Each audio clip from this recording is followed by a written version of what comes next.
আসসালামু আলাইকুম ওয়া রাহমাতুল্লাহি ওয়া বারাকাতুহু। সবাইকে জানাচ্ছি শুভেচ্ছা ও অভিনন্দন।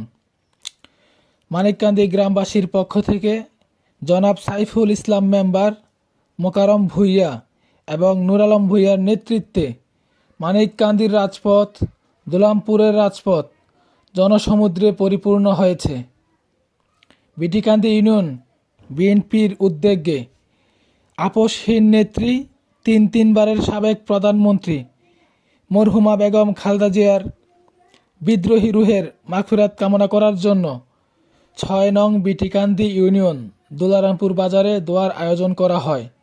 দোয়ায় অংশগ্রহণ করার উদ্দেশ্যে মানিককান্দির নারী ও পুরুষ সর্বশ্রেণীর মানুষ জনসমুদ্রে পরিণত করেছে মানিককান্দির রাজপথ। একজন নেত্রী শুধু রাজনীতিতেই দক্ষ হলেই চলে না, তাকে মানুষের মনও জয় করতে হয়।